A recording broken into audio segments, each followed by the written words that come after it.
Le retour de Laurent Gbagbo en Côte d'Ivoire a été célébré par ses partisans et salué par de nombreux supporters de l'ancien président ivoirien à travers le continent africain. Laurent Gbagbo est rentré le 17 juin dernier à Abidjan après avoir été incarcéré pendant 10 ans à La Haye, aux Pays-Bas. Laurent Gbagbo a été acquitté et donc son retour est perçu par ses partisans comme une victoire. Le retour de Laurent Gbagbo au bord de la lagune ébriée marque-t-il le début de la réconciliation? Eh bien, c'est de ce thème que nous allons débattre aujourd'hui, ce mardi, en compagnie de plusieurs invités de marque. D'abord, Bernard Oudin, conseiller de l'ancien président Laurent Gbagbo. Bonsoir, vous êtes en ligne de Paris en France. Merci d'avoir répondu à notre invitation. Merci, bonjour. Maître Jacques-Brice Momnogui, avocat au barreau de Bordeaux, analyste politique. Vous êtes également un observateur de la vie politique ivoirienne. Bonsoir. Bonsoir et merci pour la traditionnelle invitation. Aristide Nkenda Kenda, vous êtes journaliste, directeur de publication du magazine international Gruit Africa, l'As du continent, et de l'hebdomadaire Gruit Africa, l'hebdo. Bonsoir, vous êtes en ligne d'Abidjan en Côte d'Ivoire. Bonsoir et bonsoir à Bernard et bonsoir à cher maître. Siaka Koulibaly, politologue en ligne de Ouagadougou, de Bamako au Mali. Vous êtes habituellement à Ouagadougou au Burkina Faso, mais aujourd'hui vous êtes au Mali. Bonsoir. Merci d'avoir... Bonsoir et merci. C'est nous. Alors, Bernard Oudin, nous avons en mémoire ces images fortes qui ont marqué le retour de Laurent Gbagbo sur sa terre natale le 17 juin dernier. La première impression que vous avez eue à la descente d'avion de Laurent Gbagbo lors de son apparition justement à la foule est laquelle? Vous avez eu le sentiment que les choses vont finalement... pour ce qui concerne le Front populaire ivoirien, se remettre dans le sens de la marche?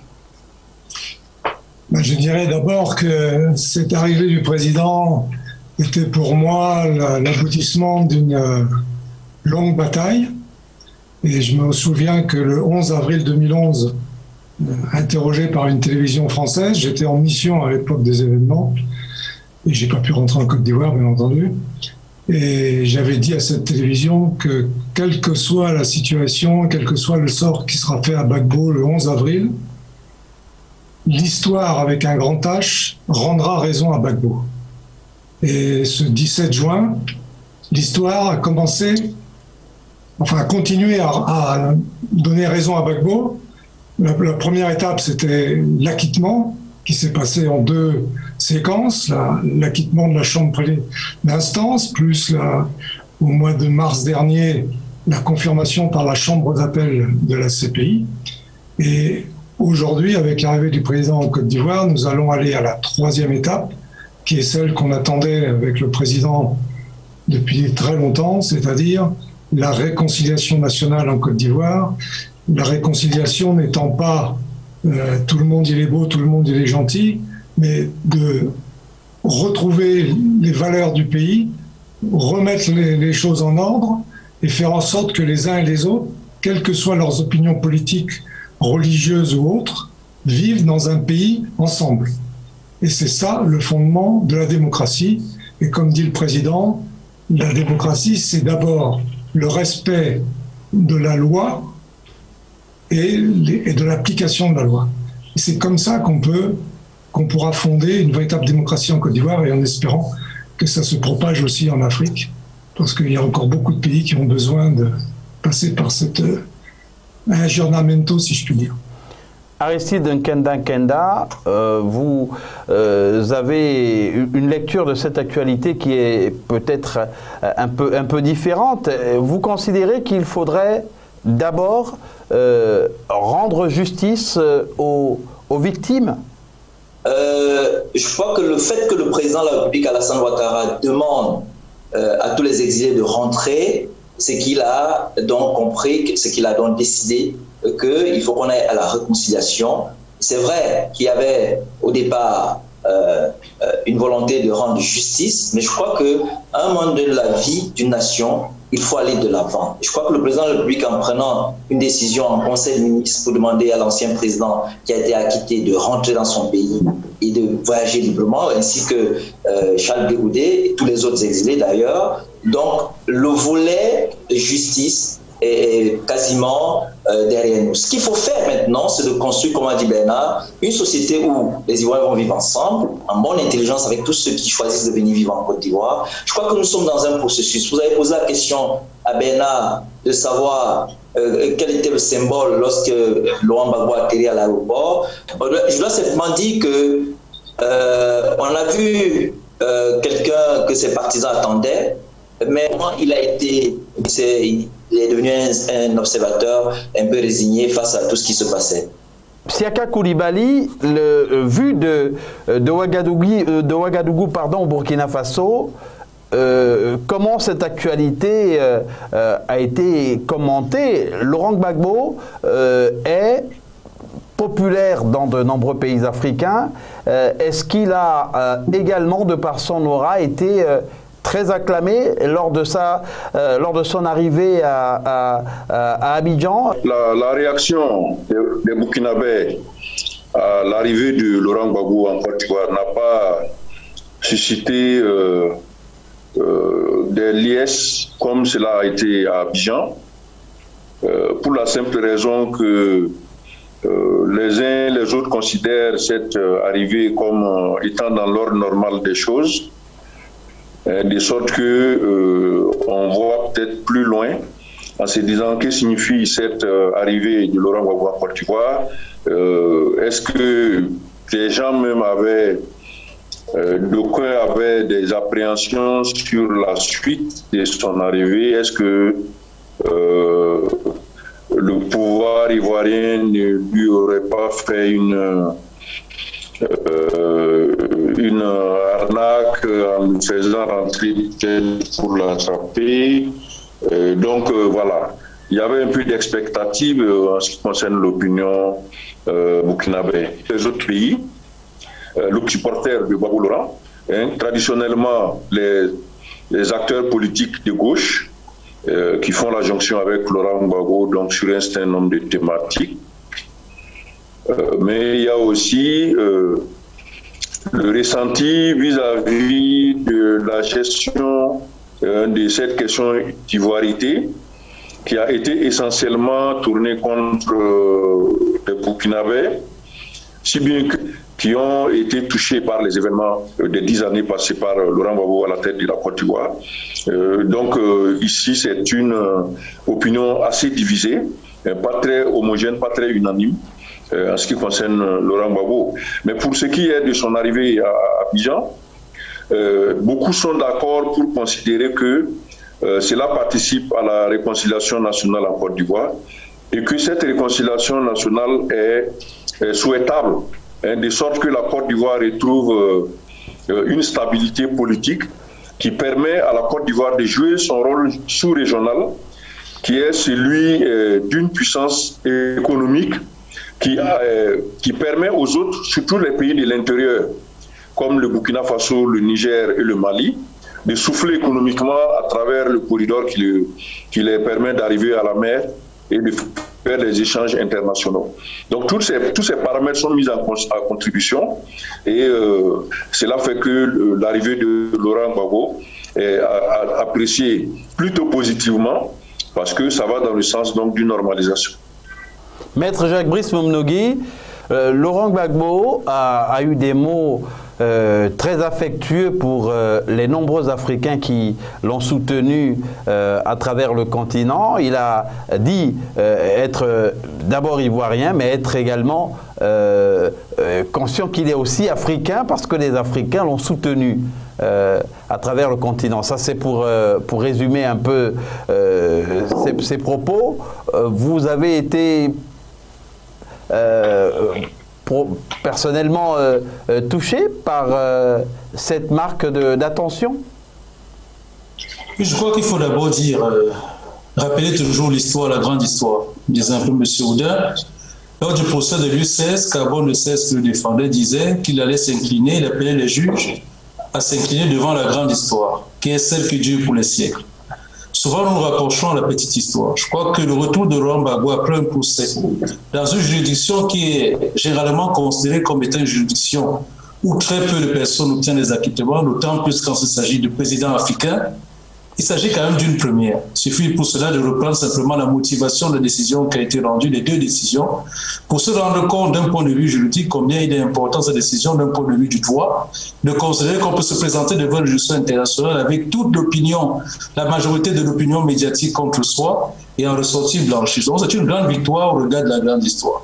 En ce qui concerne son retour en Côte d'Ivoire et bien sûr le soutien dont il a pu bénéficier de la part de l'ensemble des Africains, je crois qu'il est acquis aujourd'hui que Laurent Gbagbo ne représente plus seulement que lui-même ou que la Côte d'Ivoire ou que de son parti, le FPI, ou qu'une certaine gauche ivoirienne. Je crois qu'il est devenu un symbole d'une nouvelle Afrique qui se veut de plus en plus autonome, qui se veut de plus en plus indépendante et qui a trouvé en Laurent Gbagbo peut-être un catalysateur d'un ensemble de revendications qui peuvent essaimer sur le continent africain. Donc il s'agit évidemment d'un symbole africain. Il a été très soutenu par les Africains, particulièrement encore pas mal par les Camerounais et par d'autres pays. Je crois que c'est véritablement le retour d'un Africain sur son sol et nous ne pouvons que souhaiter que ce retour s'accompagne aujourd'hui d'une véritable réconciliation qui semble être manifestée par les autorités de Côte d'Ivoire puisqu'elles n'ont pas non plus excessivement tardé avant de permettre ce retour qui était tant attendu. Voilà ce que je peux dire d'entrée de jeu.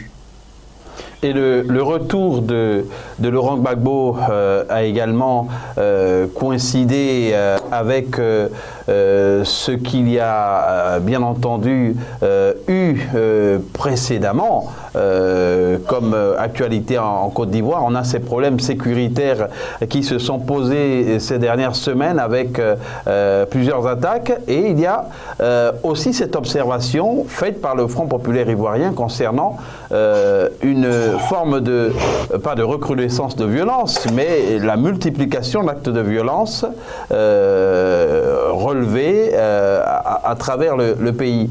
Est-ce que c'est une interpellation, Aristide Kenda, à l'endroit du gouvernement ivoirien?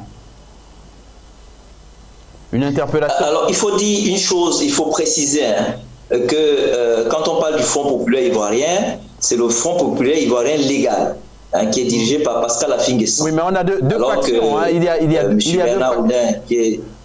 y a deux factions, Aristide Kenda. Il y a, c'est vrai, la faction de Pascal Affi-N'Guessan qui est dite légale et celle qui est considérée... Qui n'existe pas. Et celle qui n'existe pas, mais légalement. Elle se réclame. La preuve, c'est que Bernard Houdin, qui est proche de Laurent Gbagbo, est vice-président de EDS. Donc, ce FPI-là n'existe pas. On l'appelle FPI Gore, mais il n'existe pas. Bernard Houdin réagit? Si vous permettez, M.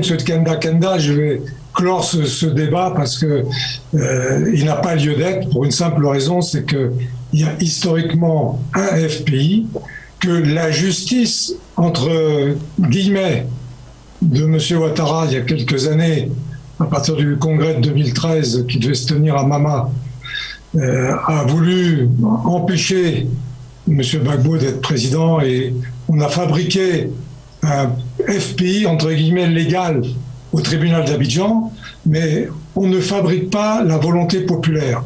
La volonté populaire, c'est le FPI de Laurent Gbagbo. Que les gens appellent ça Gore ou autre chose n'est pas le sujet. Mais je donne un seul exemple. EDS est un chapeau dans lequel le FPI de M. Laurent Gbagbo est membre. Et un seul exemple pour vous donner la réalité, c'est qu'au mois de mars, il y a eu des élections législatives en Côte d'Ivoire et le FPI, entre guillemets, de M. Ouattara a voulu se présenter tout seul, en utilisant d'ailleurs de façon assez mauvaise le logo historique. Le FPI s'est présenté soit avec le PDCI dans une alliance sur certaines circonscriptions, soit en tant qu'FPI, EDS dans d'autres circonscriptions. Ouais, écoutez, c'est moi qui avais la parole. Une circonscription. Oui, non, mais vous allez prendre la parole, Aristide Kenda. Permettez qu'il... Parce que ce que Bernard dit, est-ce que vous permettez... Je ne suis pas d'accord parce que lui-même... Oui, mais vous allez tout à l'heure réagir. Aristide Kenda? Donc le FPI là n'existe pas, il n'a pas à nous dire. Bon, mais Aristide Kenda, une décision de justice. Mais écoutez, si vous laissez parler ces gens, on vous laissera parler. C'est ça aussi une république, c'est ça aussi vivre dans une république. Donc j'avais la parole. Est-ce qu'on peut s'entendre, s'il vous plaît? Le président Gbagbo,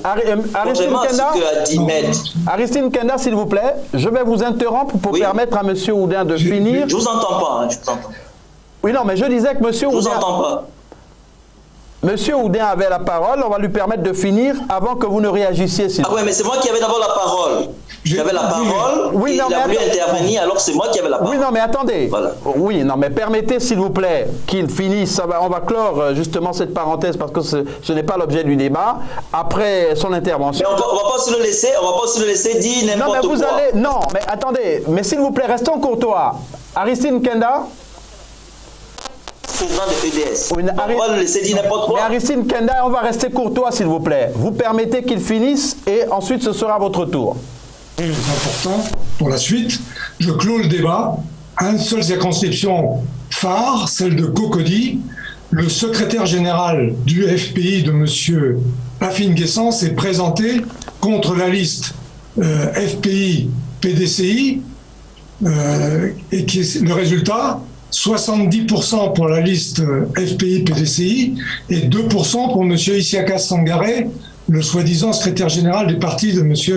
Afin-Guessant. C'est-à-dire que l'opinion publique, parce que dans une démocratie, il ne s'agit pas de prendre des noms, faire des partis, aller au tribunal et se faire reconnaître d'une certaine façon par le tribunal. Le vrai tribunal démocratique, c'est l'opinion publique et c'est les élections. Ah non, ça ne se fait pas dans le désordre. Oui, mais alors, vous parlez... Bernard Oudin, on va permettre à Aristide Kenda de réagir et on va clore cette parenthèse, s'il vous plaît. La légitimité, ce dont vous parlez, c'est la légitimité populaire. Mais la légalité est là. Il y a un seul FPI. Non. Voilà. Bon, mais non. Écoutez, on fera le débat sur la légitimité au sein du FPI la prochaine fois, lors d'une prochaine émission. Je vous accorde que Gbagbo a la légitimité. Mais là, on va rester sur le débat qui tient aujourd'hui, qui est celui du retour. Messieurs, on va rester sur le retour de Laurent Gbagbo. Parce que quand nous sommes dans un pays... Aristide Kenda, on va rester sur le sujet, s'il vous plaît.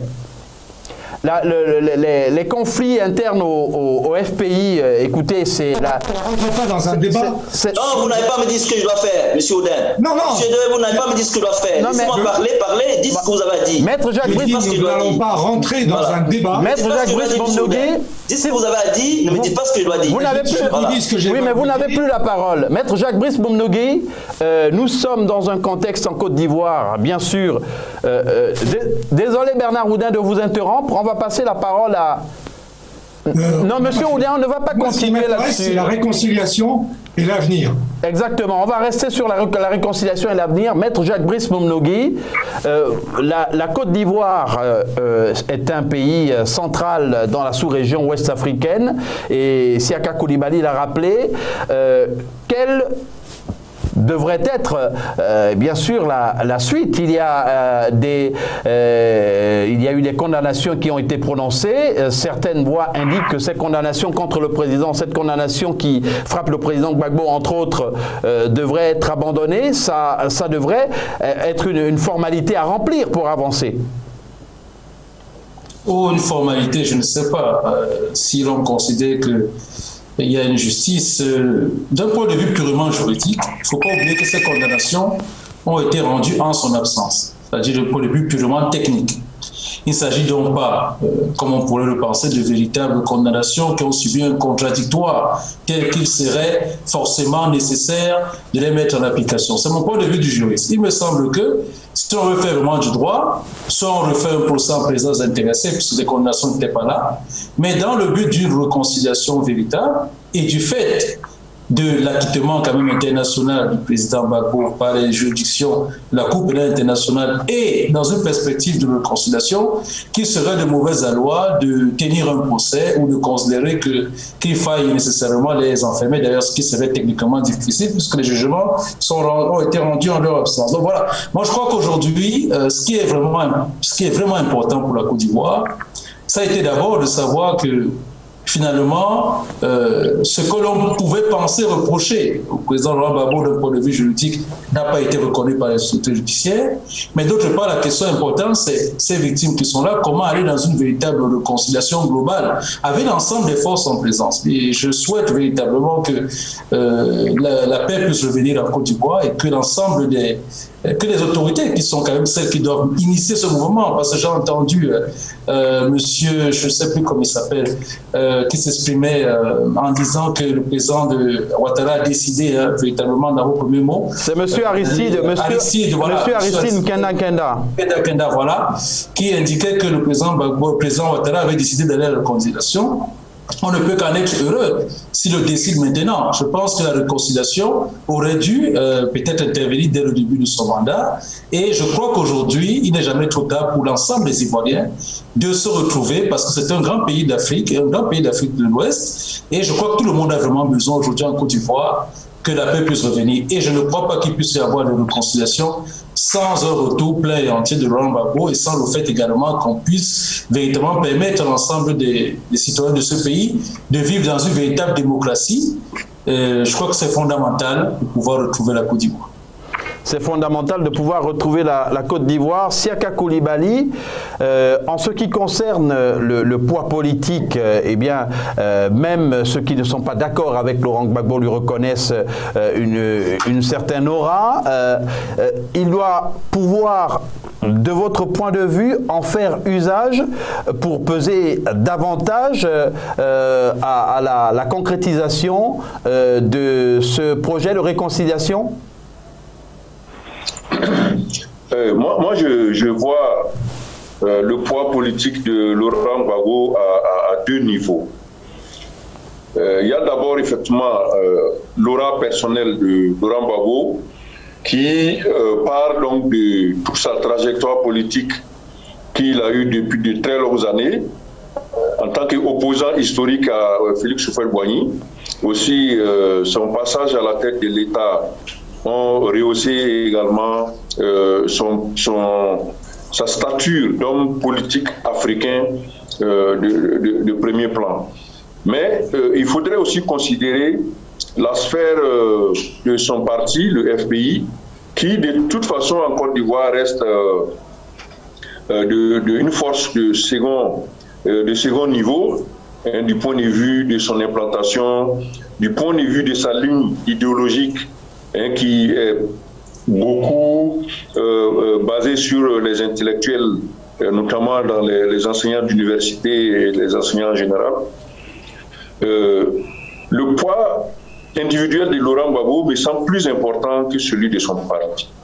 C'est pour cela que je suis heureux de constater que Laurent Gbagbo, depuis qu'il a été relaxé par la Cour internationale à La Haye, semble adopter un profil qui, à mon sens, correspond plus à ce qu'il devrait effectivement adopter comme posture dans l'histoire de la politique ivoirienne. C'est-à-dire qu'il semble ne plus vouloir jouer un rôle actif dans la politique ivoirienne à l'heure actuelle. Et cela peut faciliter son intervention au niveau de la réconciliation nationale en tant que catalyseur des différentes dynamiques sociales et politiques de ces pays, de sorte que même le président Alassane Ouattara puisse lui faire recours pour jouer un rôle de médiateur sur certains conflits, etc. etc. C'est vrai qu'on a vu Laurent Gbagbo dans le groupe qui a voulu, au moment de l'élection présidentielle du 31 octobre 2020, le groupe qui a voulu refuser de participer à l'élection l'a considéré cette élection comme nulle, etc. Mais son discours, quand on l'a écouté, c'était pas un discours de va-t-en-guerre, c'est pas un discours de radicalité, c'était plutôt un discours d'aller de l'avant pour que la Côte d'Ivoire recouvre un avenir stable de paix et de production économique, de croissance. Donc, de ce point de vue, si les autorités ivoiriennes savent capitaliser cette nouvelle image que Laurent Gbagbo est en train de présenter, je pense qu'il pourra avoir une stature beaucoup plus importante encore comme homme faiseur de paix, après avoir eu un passage à la tête de l'État qui a été quand même assez mouvementé, avec une guerre civile, etc., etc. Donc Laurent Gbagbo, à mon avis, a ici l'opportunité de jouer un rôle différent de ce qu'il a toujours tenu jusqu'à présent et rentrer dans l'histoire de son pays en aidant à concrétiser la paix, en attirant la réconciliation nationale et en permettant à la Côte d'Ivoire et aux Ivoiriens d'aller de l'avant de façon beaucoup plus sereine. Bernard Oudin, on en parle sur les réseaux sociaux et un peu partout. Nous n'allons pas justement parler forcément de cette affaire privée, mais il y a, semble-t-il, entre le président Laurent Gbagbo et son épouse Simone, des problèmes. Ça pourrait affecter l'avenir de ce que vous considérez comme être le Front populaire ivoirien et partant de justement la réunification des forces de l'opposition, peut-être autour du président Gbagbo, parce qu'on note qu'il y a des factions, des groupes qui soutiennent Simone Gbagbo et d'autres qui sont inconditionnels, bien sûr, de l'ancien président Laurent Gbagbo. Je pense qu'il ne faut pas rentrer dans ce débat qui est un débat personnel et privé du président. Simone Gbagbo est jusqu'à aujourd'hui deuxième vice-présidente du FPI. Il y a un problème personnel historique entre le président et Simone. C'est arrivé dans l'histoire de l'humanité que dans des pays, en particulier mon pays d'origine, je prends les derniers présidents, par exemple Hollande a eu 3 compagnes successives, Sarkozy 3 compagnes successives, et on ne va pas nous parler des aventures de M. Mitterrand ou de Jacques Chirac. Donc je pense que ce débat-là est un débat privé qui n'intéresse que le président et les personnes qui sont concernées. Et le président s'attelle à l'évolution de son pays et on ne va pas regarder ça avec le petit bout de la lorgnette qui est une affaire personnelle. Et je voudrais revenir à ce qu'a dit M. Siaka Coulibaly qui, sur le fond, rejoint un peu l'image que j'ai du président et l'avenir qu'on peut souhaiter pour le président, qui est effectivement, après ces 10 années d'épreuves, et qui ne sont pas 10 années d'emprisonnement, hein, il faut remettre les choses en état. Il a été 8 mois à Korogo, un peu plus de 7 ans à la CPI, 2 ans et quelques mois à Bruxelles, donc c'est l'addition de tout ça qui fait 10 ans, mais à la CPI, il est resté du 30 novembre 2011 au 1er février 2019. Deuxièmement, pour ce qu'avait dit M. Siaka aussi à propos du problème que pouvaient connaître les Burkinabés en Côte d'Ivoire sous le gouvernement du président Gbagbo. Le président Gbagbo, quand il était député à l'époque où Bédié était devenu président, Laurent Gbagbo fait partie des 9 députés avec ses 8 co-listiers du FPI qui ont voté contre la loi d'ivoirité en disant que dans ce cadre-là, le PDCI mettait le verre dans le fruit. Donc, de vouloir accoler l'ivoirité avec Gbagbo, ça c'est un storytelling entièrement monté, en particulier par les systèmes de communication occidentaux, quand ça les arrangeait, de faire en sorte de présenter M. Gbagbo comme un ennemi et un responsable de problèmes ethniques, alors que le président Gbagbo est totalement opposé à ce genre de choses. Et juste une image, le directeur national de campagne de la campagne de 2010, qui était son directeur adjoint de cabinet, s'appelle Malik Coulibaly, et il était l'oncle directe de Amadou Gon Coulibaly, paix à son âme, qui nous a quittés l'an dernier. Donc il faut faire très attention quand on rentre dans ce genre de débat, ne pas tout mélanger et ne pas aller dans les contre-vérités. Moi, en tant que conseiller de Gbagbo au palais, la seule fois de ma vie où je l'ai vu se mettre en colère, c'est quand elle eut affaire à un groupe ethnique en Côte d'Ivoire qui voulait défendre un de ses membres qui avait été limogé pour des raisons techniques. Vous comprenez? Donc, oui, c'est bien noté. Le président Gbagbo est un ennemi déclaré de tout ethnocentrisme et de tout éventuellement problème religieux. Il vient récemment, c'est-à-dire dimanche, de retourner dans sa foi catholique. C'est son droit et c'est son problème personnel. Vous parlez de cette musulmane, oui. Ils vivent ensemble. Oui, vous parlez de cette sortie justement dans une église qui a été commentée abondamment sur les réseaux sociaux. Aristide Kenda, le président Ouattara, vous l'avez indiqué, a fait preuve de bonne volonté et même de hauteur. Est-ce qu'il ne va pas falloir en faire davantage pour exploiter ce retour au pays du président Laurent Gbagbo pour, bien entendu, permettre à la réconciliation nationale en Côte d'Ivoire de s'accélérer? Ah oui, Maître l'a dit, allô? Oui, nous vous entendons. Vous m'entendez? Oui. Maître l'a dit tout à l'heure que j'avais dit que le président Ouattara voulait aller plus loin dans la réconciliation, il s'en réjouissait. Mais il faut que l'on comprenne bien que nous sommes dans un processus de justice transitionnelle et qu'il y a d'abord la commission vérité, dialogue, réconciliation et qu'aujourd'hui nous sommes dans un autre processus qui intègre le retour des réfugiés.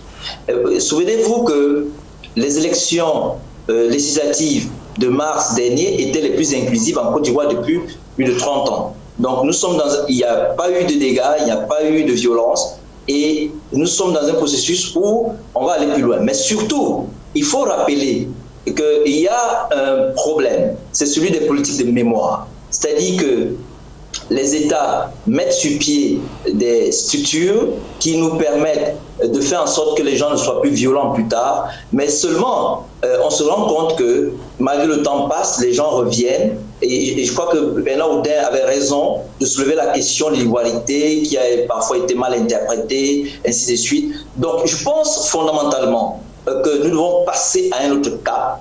Je pense que nous devons regarder le monde, la vie devant nous et surtout maintenant mettre au centre ce qui est très important, les politiques de valeurs. Il faut construire un système de valeurs. Il faut mettre au centre de nos préoccupations la valeur travail. Il faut que les gens comprennent qu'il y a eu inversion du système de valeurs. C'est pour ça que justement, Bernard Oudin a raison, il y a eu parfois manipulation, récupération de l'ivoirité, même si je reconnais qu'il y a des gens qui ont été victimes véritablement de l'ivoirité. Et voilà, aujourd'hui nous ne sommes plus à ce stade. Bernard Oudin est ivoirien, il connaît la Côte d'Ivoire depuis très longtemps et je pense qu'il a vécu autant de Fouet. Ce qui a fait la force de Fouet, c'était la valeur travail, la valeur paix et je pense que l'un des points importants du programme du gouvernement du président Alassane Ouattara lors de la dernière présidentielle, le premier point c'était la paix et je crois qu'il est en train de dérouler ça tout doucement et il faut que Gbagbo qui revient au pays donc se joigne à son frère et que son frère aussi se joigne à lui et qu'il construise ce pays merveilleux qui est le pays de Bernard Oudin, qui est le pays d'Aristide Kenda. Et quand vous savez que Bernard Oudin et Aristide Kenda, quand vous les entendez,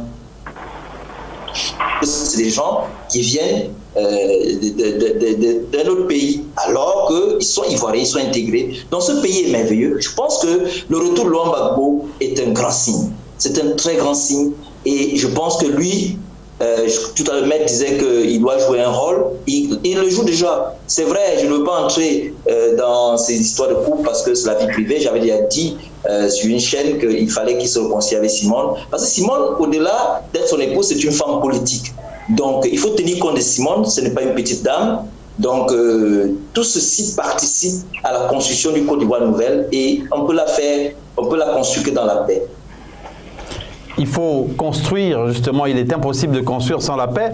Maître Jacques-Brice Momnogui, vous avez sur cet aspect une observation?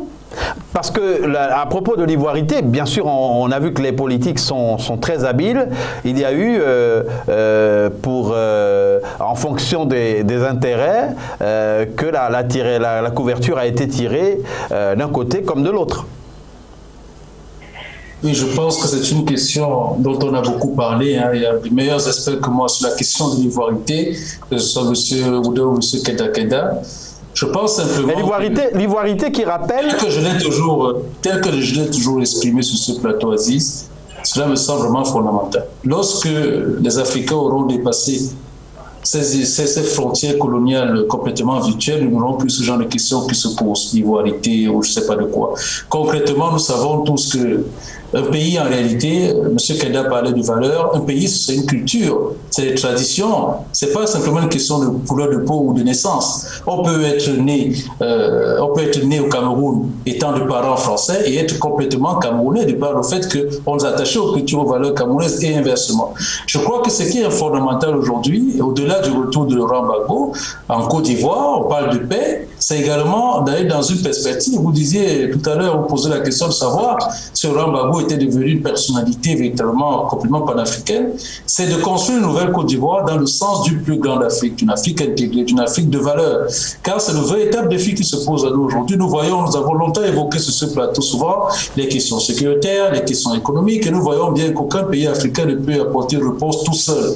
Il va falloir aujourd'hui avoir une vision beaucoup plus globale, beaucoup plus africaine, beaucoup plus panafricaine des choses. Et je pense que le retour de Laurent Gbagbo peut être un catalyseur de cela, à la condition bien sûr que déjà en Côte d'Ivoire, on puisse réinstaller un climat de discussion d'échange. Vous savez, comme disait le président Houphouët-Boigny, la paix, ce n'est pas un mot, mais c'est un comportement. Il ne suffit pas de proclamer paix pour qu'il y ait paix. Il va falloir désormais agir pour qu'il y ait paix. Se comporter comme des hommes de paix. Ça signifie pardonner, ça signifie peut-être amnistier, ça signifie essayer également de revivre ensemble. On ne peut pas oublier le passé, mais on peut arriver à vivre. On dit souvent en Afrique, un proverbe africain dit que la famille est comme le pus de la bouche. Si vous avez une blessure ou le pus dans la bouche, vous avez beau cracher, vous allez toujours avaler une partie. Donc il va falloir avaler dans cette famille ce qui peut être difficile pour arriver à évoluer et à construire ensemble. Voilà la vision que je peux avoir de tout ça. Siaka Coulibaly, la situation en Côte d'Ivoire aujourd'hui est beaucoup plus... pas complètement apaisée parce qu'il y a toujours un peu de passion, ça se voit dans certains discours, mais elle est en train de l'être. Quels sont, en ce qui concerne les pays voisins de la Côte d'Ivoire, notamment le Burkina Faso, quelle pourrait être la contribution du Burkina Faso à la consolidation de ce processus de réconciliation en Côte d'Ivoire, puisqu'on a vu que le ministre de la Réconciliation de Côte d'Ivoire s'est rendu il n'y a pas longtemps à Ouagadougou. Oui.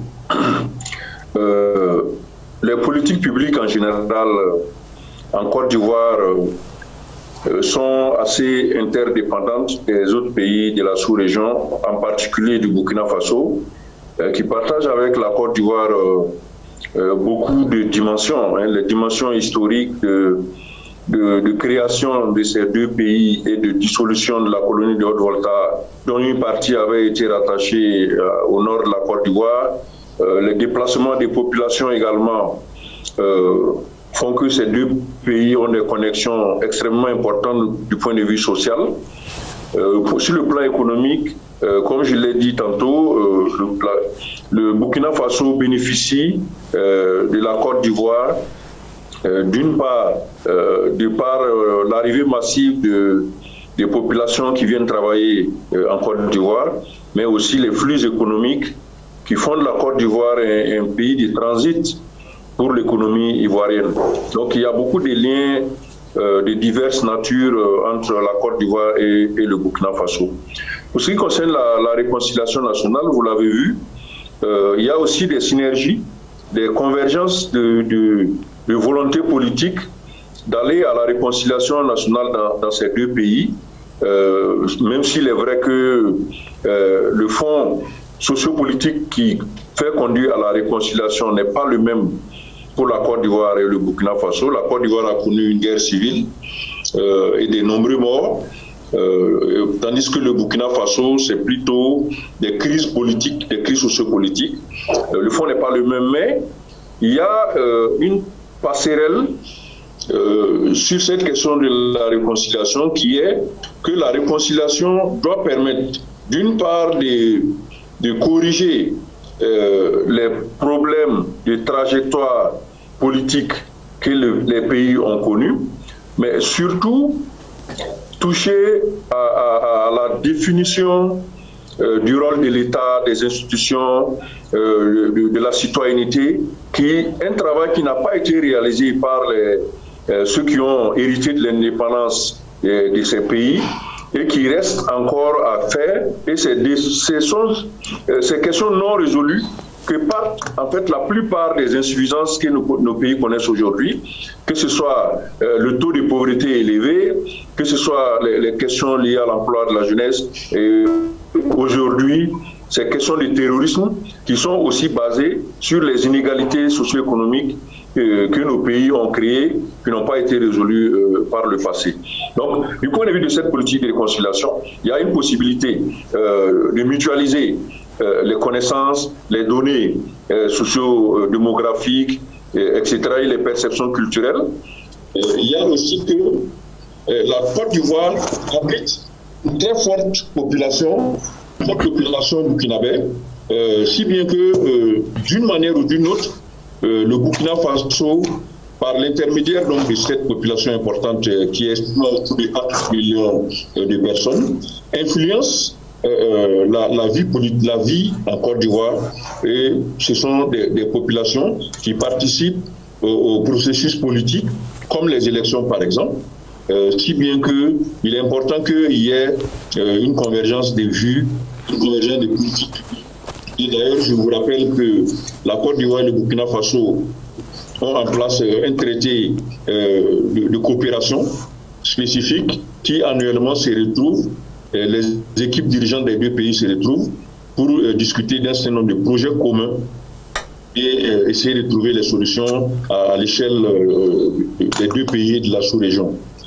Donc, il y a une réelle interdépendance entre la Côte d'Ivoire et le Burkina Faso, qui fait que effectivement, une contribution du Burkina Faso, disons, à la réconciliation en Côte d'Ivoire est tout à fait plausible et d'ailleurs est en train de se réaliser. Et il faudrait suivre également pour voir dans quelle proportion le Burkina Faso peut apporter son aide à la réconciliation en Côte d'Ivoire.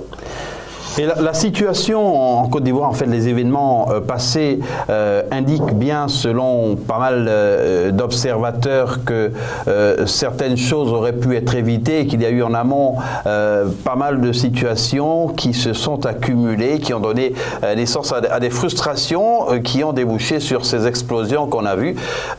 Quels enseignements pourrait-on tirer, Bernard Oudin, de ce qu'il s'est passé en Côte d'Ivoire? On est à une étape clé, justement, de la vie politique ivoirienne avec le retour de Laurent Gbagbo.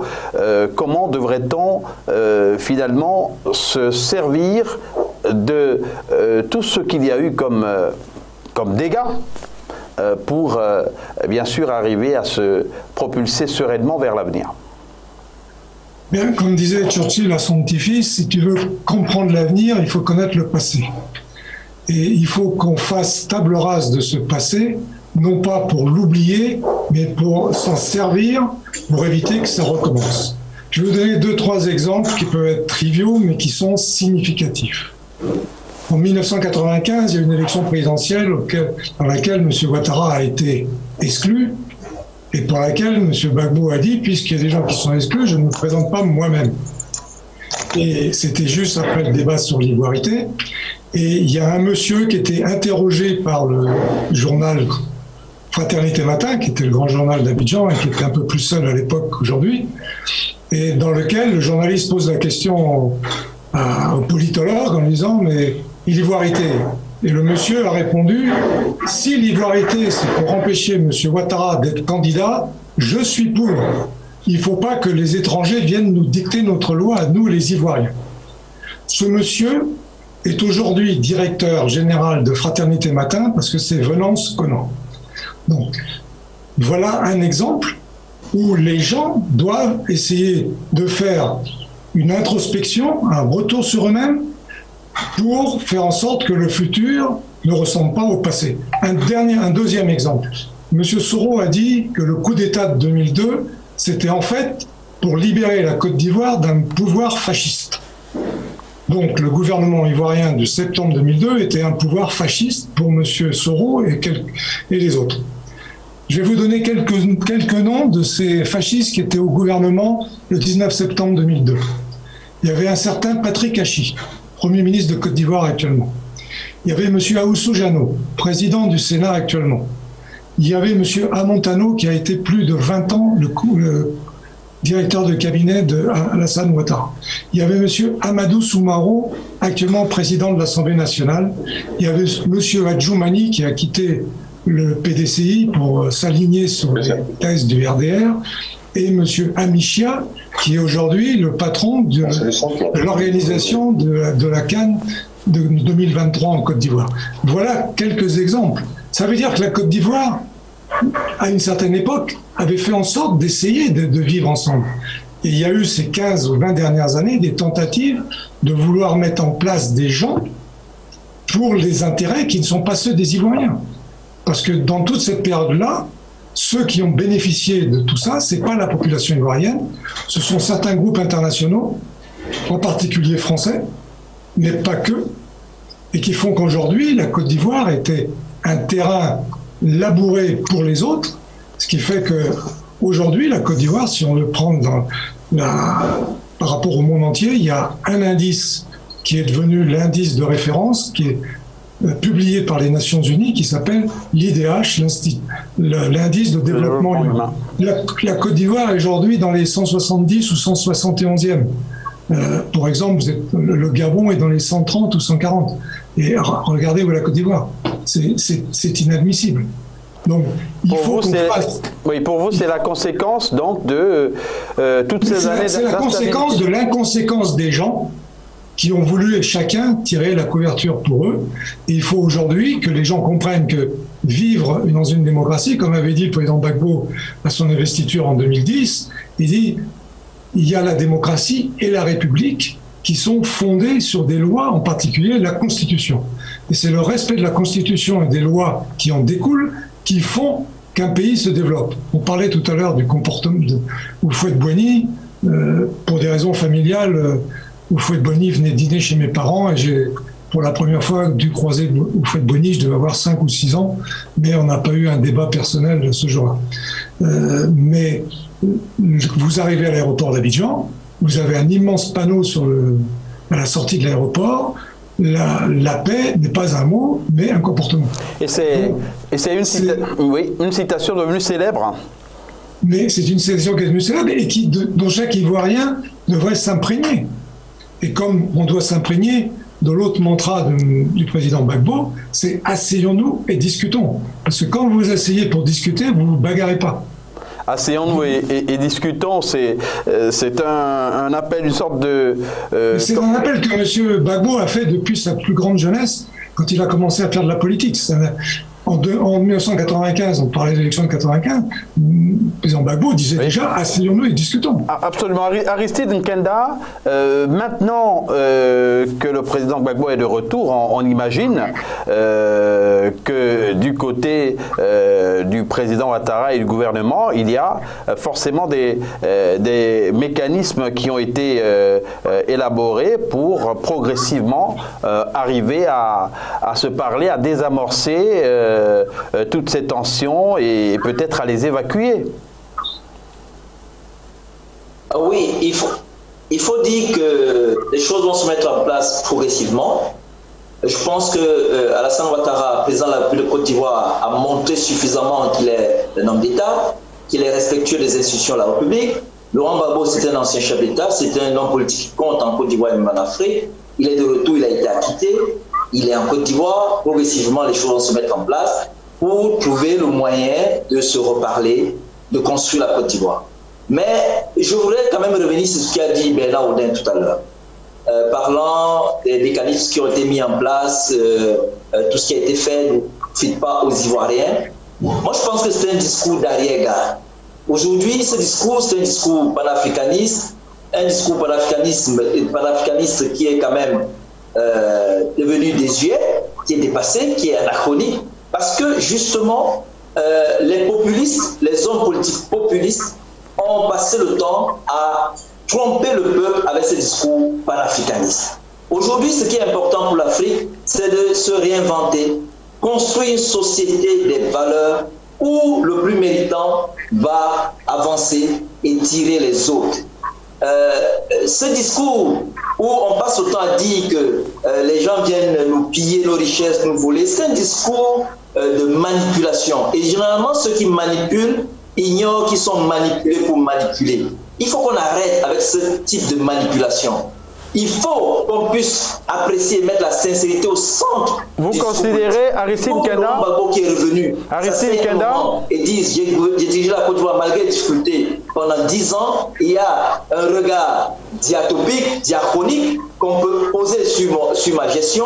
Je pose aussi un regard sur la gestion du président Ouattara. Qu'est-ce qu'on fait pour tirer les conclusions qui nous amènent à construire une vraie société, pas une société où on se plaint tout le temps. On n'a pas passé le temps à nous plaindre. La Chine était le théâtre d'entraînement par la Mandchourie du Japon. Un matin, ils sont levés, ils ont dit non, ça suffit. Les États-Unis ont été colonisés par la couronne britannique. Aujourd'hui, ils ont eu la loi d'émancipation. Nous devons nous réinventer. Nous devons nous construire à partir de nous-mêmes, en créant un système, en construisant un système qui nous est propre et en être fier. Je crois que Maître a dit tout à l'heure que nous devons nous adosser sur nos valeurs, mais des valeurs culturelles. Et même on peut aller plus loin sur des valeurs culturelles. Parce que l'Afrique connaissait Dieu. Oui, vous considérez, soit dit en passant, que Laurent Gbagbo est un peu populiste, c'est ce qu'on doit comprendre? C'est le discours de M. Oudin, je ne parle pas de Laurent Gbagbo. Je dis ce que M. Oudin a dit tout à l'heure concernant les histoires de on pille les richesses ne profitent pas aux Africains. C'est un discours populiste qui n'est plus à l'ordre du jour. Il faut que les Africains s'asseyent, construisent un système de valeurs, se mettent au travail. C'est parce que nous ne travaillons pas suffisamment que nous n'avançons pas vite. Il faut qu'on se mette au travail. C'est ça. C'est ce discours populiste et généralement développé par des démocrates illibéraux. Les démocrates illibéraux sont ceux qui profitent de la démocratie libérale quand ça les arrange, mais qui contestent tout le temps quand ils sentent qu'ils sont en difficulté. Si vous permettez. Oui, Bernard Oudin avant Maître Jacques-Brice Momnogui, et ce sera la conclusion. Bon, juste si vous permettez, j'ai l'impression que notre ami Kenda est un peu en train de tomber dans la logomachie. Le problème, quand je dis que les pays comme la Côte d'Ivoire ont été pillés comme d'autres en Afrique, c'est une réalité incontournable. Le problème que le président Gbagbo voulait résoudre, c'était le problème du cavalier et de la monture. C'est toujours le même cavalier et toujours la même monture. Et on ne pourra pas arriver à des situations gagnant-gagnant pour la Côte d'Ivoire et l'ensemble de beaucoup de pays africains, en particulier de ceux dont on dit qu'ils sont de l'ancien précaré français, sans se poser ces questions. Parce que si vous prenez simplement l'histoire de la Côte d'Ivoire, le cacao est tenu par des grands groupes étrangers, à commencer par Cargill, ADM Coco, Kaibo et Nestlé. Le port d'Abidjan, c'est Bolloré. Le train qui va à Ouagadougou, c'est Bolloré. Les constructions d'autoroutes, de ponts, de barrages, c'est essentiellement des groupes français, Vinci, Bouygues et quelques autres. Et je pourrais continuer ça tout au long de l'après-midi, donc de la soirée. Donc, arrêtons, et c'est pas du populisme, ce sont des réalités historiques, économiques et sociales. À Abidjan, par exemple, l'essentiel de l'emploi salarié qui correspond à un emploi salarié en Europe, c'est-à-dire avec des sociétés qui ont des bulletins de paye, qui cotisent à la CNPS, etc., pour plus de 90% de ces entreprises, ce sont des entreprises qui appartiennent à la sphère des entreprises étrangères installées en Côte d'Ivoire. C'est des réalités. Donc, c'est pas de l'anti-étranger, c'est pas du populisme. C'est une analyse réelle et de savoir pour le futur comment on fait. Monsieur Gbagbo n'est pas un populiste pour être populiste. Il est là pour aider son pays à se développer et à participer avec les autres, parce que la Côte d'Ivoire est dans un univers ouvert, le monde entier, c'est bien compris. C'est ça qu'il faut comprendre. C'est bien compris, Bernard Oudin. Maître Jacques-Brice Momnogui, pour la conclusion. Je crois que l'ensemble des participants sur ce plateau ou même sur le continent africain ont pu saluer majoritairement le retour de Laurent Gbagbo. On peut espérer que ce repos s'accompagne d'un véritable dialogue entre les parties, un dialogue qui suppose véritablement qu'elles puissent se rencontrer et qu'elles puissent échanger pour aplanir les principales difficultés qui se posent. Bien sûr qu'on peut créer un certain nombre de difficultés, puisque dans chacun des groupements, dans chaque parti, dans chaque camp, il y a forcément les extrêmes. Je crois que quand on va aller à la réconciliation, on cherche le milieu, c'est un peu comme une médiation. On essaie de chercher le point d'accord. Le point d'accord entre tous les Ivoiriens me semble être qu'ils aiment la Côte d'Ivoire et qu'ils veulent que la Côte d'Ivoire se développe. Je partage assez l'analyse de M. Oudin sur la construction de l'Afrique. Nous l'avons déjà développé à Aziz plusieurs fois, sans qu'il soit besoin de revenir. Il est évident qu'aujourd'hui, les Africains doivent avoir une vision haute de notre développement. Et cette vision haute passe, et là aussi je rejoins M. Kenda, non pas seulement par une nouvelle vision d'éducation, mais également par une vision à la fois philosophique, spirituelle et économique de ce que nous voulons faire de l'Afrique demain. Et nul ne peut nier que le combat de M. Gbagbo, s'il a pu le conduire aux extrêmes qu'on a pu connaître, a également été difficile parce qu'il a essayé à sa manière à lui de s'opposer à certaines visions de la France en Afrique, et ça c'est une réalité. Et je crois qu'aujourd'hui, nous sommes tous heureux qu'il puisse être chez lui, qu'il puisse enterrer ses proches, qu'il soit de nouveau présent physiquement et que la Côte d'Ivoire puisse aller de l'avant dans une nouvelle réconciliation et de manière apaisée. Merci messieurs, merci à Bernard Oudin, conseiller en communication du président Laurent Gbagbo. Merci à Siaka Koulibaly, politologue qui était en ligne de Bamako au Mali. Il est habituellement au Burkina Faso. Siaka Koulibaly qui n'a pas pu continuer en raison d'une connexion un peu aléatoire, d'une connexion internet aléatoire. Il y a eu aussi sur ce plateau maître Jacques-Brice Momnogui qui est intervenu, qui est consultant de la Tribune du Mardi, avocat au barreau de Bordeaux. Bien entendu, Aristide Nkenda, journaliste éditorialiste, directeur de publication du magazine international Gruit Africa, les As du continent, et de l'hebdomadaire Gruit Africa, l'hebdo. Merci messieurs d'avoir été en notre compagnie, et à vous, fidèles téléspectateurs, très bonne suite de programmes sur La Belle Radio et Télévision, votre chaîne panafricaine internationale.